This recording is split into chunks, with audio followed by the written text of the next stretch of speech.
Passio Domini nostri Iesu Christi, secundum Ioannem, in illo tempore, egressus est Iesus cum discipuli suis transtorrentem cedro, ubi erat ortus in quem intruivit ipset discipuli eius. Sciebat autem et Iudas qui tradebat eum locum, quia frequenter Iesus convenerat illuc cum discipuli suis.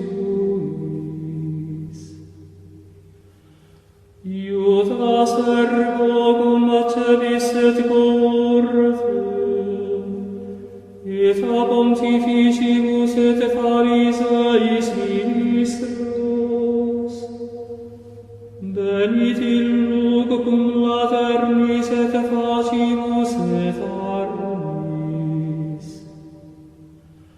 Iesus itaque sciens omnia quo ventura erant suberenum, processit et dixit eis, quemque ridis, responderunt enim, Iesum Nazarenum, dicit eis Iesus, ego sum. Stabat autem et Iudas qui tradebat eum cum ipsis, ut ergo dixit eis ego sum, abierunt retroarsum et ceciderunt in terra. Iterum ergo interrogavit eus, quemque ridis. Illi autem dixerunt, Iesum Nazarenum, respondit Iesus, dixi vobis quia eus sum, si ergo me queridis, sine Deos habire. Ut impleretur sermo quam dixit, quia quos et istimici non perdit eis eis quem qua. Simon ergo Petrus habens gladium eduxit et percussit pontifici servum, et absidit auriculam meius dextera. Erat autem nomen servo Malchus. Dixit ergo Iesus Petro, mitte gladium tuum in vaginam, cadicem quendedili mici pater, non vivam illum. Cor servo et tribunus et ministri Iudeorum comprenderunt Iesum et ligaverunt eum, et adducerunt eum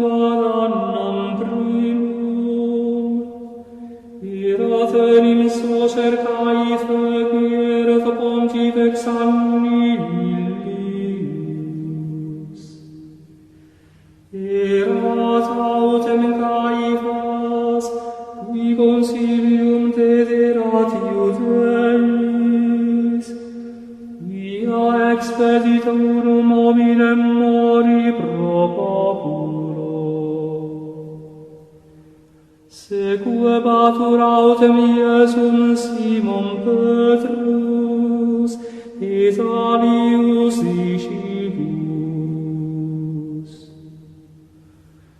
Discipulos autem illerat nodus pontifici, et introivit cum Iesu in atrium pontificis. Petrus autem sabbat ad ostium foris. Exivit ergo discipulus alius qui erat notus pontifici, et dixit ostiari et introduxit Petrum. Dicit ergo Petro ancilla ostiaria, Num quidet tu ex discipulis est hominis istimus? Dicit ille, non sum. Stabant autem servi et ministri ad prunas, quia frigus erat, et calefaciebant se. Erat autem cum meis et Petrus, stans et calefaciens se. Pontifex ergo interrogavit Iesum de discipulis suis, et de doctrina eius. Respondit eit Iesus. Ego palam locutus sum mundo, ego semper dopo in synagoga et in templo, qua omnes Iudei conveniunt, et in occulto locutus sum nihil, quidem me interroga eos qui audierum quil locutus ipsis, ecce iscium quid ixerim ego. Ec autem cum dixisset, unus assistens ministrorum dedit alabam Iesu dicens, sic respondes pontifici. Respondit ei Iesus, Simane locutus sum, testimonium peribet demano, si autem bene, quid me cedis. et misit eum mandas ligatum ad Caefam pontifice. Erat autem Simon Petrus, stans et calefaciens se. Dixerunt ergo ei, non quidet tu ex discipulis eius, negavit ille et dixit, non sum. Dicit ei unus ex servis Ecclesiasticis Pontificis, cognatus eius cuius absidit Petrus auriculam. Non ego te vidi in orto humilum, Iterum ergo negavit Petrus, et satim Gallus cantavit. Adducunt ergo Iesum a Caifa in praetorium. Erat autem mane, et ipsino intra ierunt in praetorium tut non contaminarentur, sed ut manducarent pasque. Exhibit ergo Pilatus ad eos foras, et dixit: quam accusationem affertis, adversus homine voc.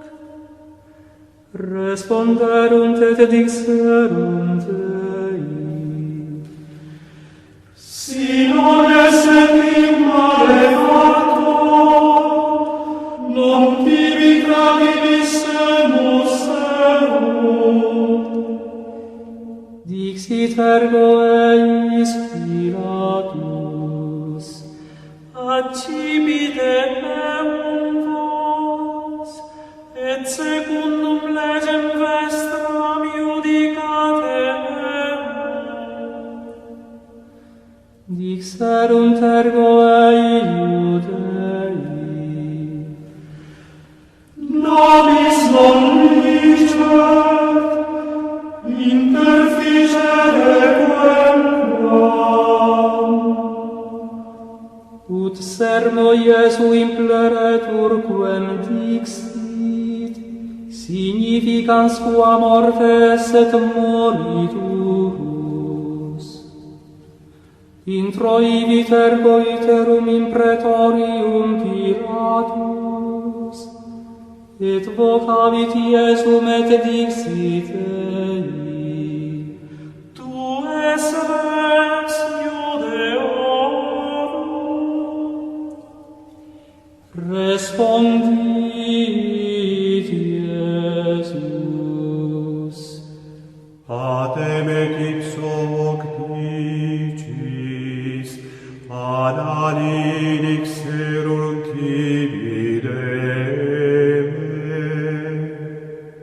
Respondit Pilatus: Non quid ego Iudeus sum, gens tua et pontifices tradiderunt enici, quid fecisti? Respondit Iesus: Regnum meum non est de hoc mundo. Si ex hoc mundo esset regnum meum, ministri mei utique decertament, ut non tradere iudeis. Nunc autem regnum meum non est hic. Dixit itaque Pilatus: Ergo rex est tu. Respondit Iesus: Tu dicis, quia rex sum ego. Ego in hoc natus sum, et ad hoc venim mundum, ut testimonium per ibeam verim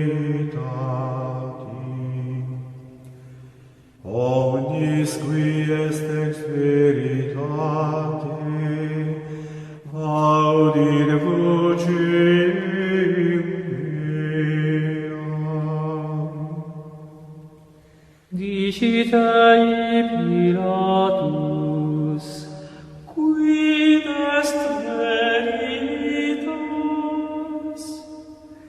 et cum hoc dixisset, iterum exhibit ad Judeos et diciteis, Ego nullam invenio in eo causa, est autem consuetudo vobis, ut unum dimittam vobis in Pascha. Vultis ergo dimittam vobis, regem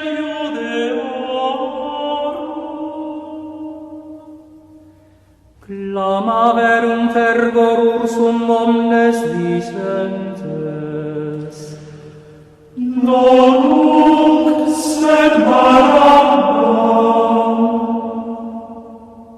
erat autem Barabbas latro. Tunc ergo apprendit Pilatus Iesum, et flagellavit, et milites flectentes coronam destinis imposuerunt capiti eius, et veste purpurea circundederunt eum, et veniebant ad eum, et dicebant, Ave, Rex Judeorum, et dabant ei alla paz. Exhibit ergo iterum Pilatus foras, et diciteis, ecce adduco vobis eum foras, ut cognoscatis quia nullam invenio in eo causa.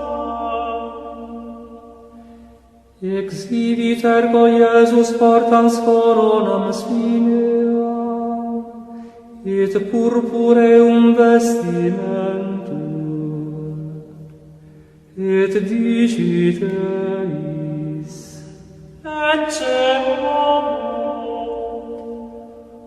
cum ergo vidis eum pontifices et ministri, clamabant dicentes, crucifice, crucificerum. diciteis Pilatus, Accipite eum vos et crucificite, ego enim non invenio in eo causa. responderunt ei Iudei, Nos legem habemus, et secundum legem Dei via Filium Deis effercit. cum ergo audisset Pilatus unc sermonem, magis iluit, et ingressus est praetorium iterum, et dixit ad Iesum, Unde est tu? Iesus autem responsum non dedit ei, dicit ergo ei Pilatus, Mihi nullo queris, necis quia potestatem habeo crucifigerete, et potestatem habeo dimitterete. respondit Iesus, potestatem adversum meullam, nisi tibi datum esse de super. Proptere aprime tradiditi, maius peccatum habet. Et ex indequerebat Pilatus, dimittere. Iudei autem clamabant dicentes, Sium dimittis, non es amicus Caesaris, omnis enim miseregem facit, contradicit Caesarim. Pilatus autem cum audisset os sermones, adduxit foras Iesum, et sedit pro tribunali in loco qui dicitur litos rotos, Hebraice autem gabbata. Erat autem parasceve Pascha, ora quasi sexta, et dicit Iudeis, Et rex vester. Illi autem clamabant, Tolle, tolle, crucifigerum. dicit eis Pilatus, Regem vestrum crucifica. responderunt pontifices, Non habemus regem, nisi Caesarem. tunc ergo tradidit eis illum, ut crucifigeretur. Susceperunt autem Iesum, et eduxerunt.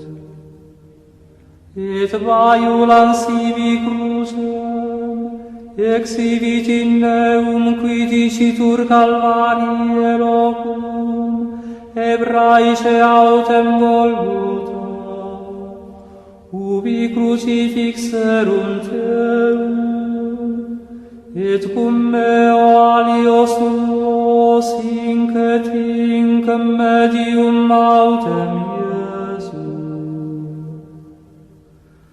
Scripsit autem et titulum Pilatus, et posuit super crucem. Erat autem scriptum, Iesus Nazarenus Rex Iudeorum. Tunc ergo titulum multi Iudeorum legerunt, quia prope civitatem erat locus, ubi crucifixus est Iesus. Et erat scriptum Hebraice, Grece et Latine. Dicebant ergo Pilato pontifices Iudeorum, Non iscribere res Iudeorum, sed quia ipse dixit, res sum Iudeorum. respondit Pilatus, Quod scripsi, scripsi. milit milites ergo cum crucifixis senterunt, acceperunt vestimenta eius, et fecerunt quatuor partes, unicuique militi partem, et tunicam. Erat autem tunica inconsutilis, de super contexta per totum. Dixerunt ergo ad imbice. Nocillamus eam, se satiamur illa cuius vit. Ut scriptura impleretur dicens, partiti sunt vestimenta mea sibi, et investem meam miserunt sortem, et milites quidem ec fecerunt. Stabant autem iuxta crucem Iesu, Mater eius et soror matris eius Maria Cleofe, et Maria Magdalene, cum vidis et ergo Iesus Matrem, et discipulum sanctem quem dirigebat, dicit matris sue. Morier, ecce filius tuus.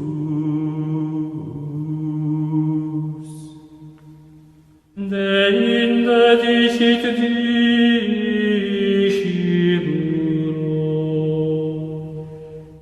Ecce mater tua. et ex illa hora accepit eam discipulus in sua. Postea sciens Iesus quia omnia consummata sunt, ut consummaretur scriptura dixit. Sit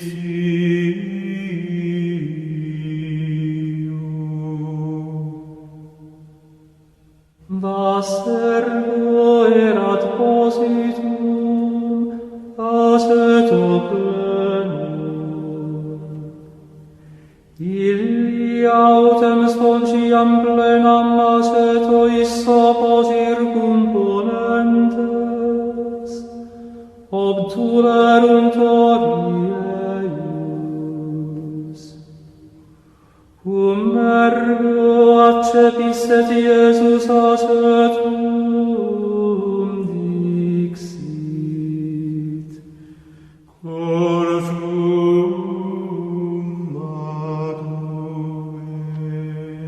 est. Et inclinato capite, tradidit spiritum.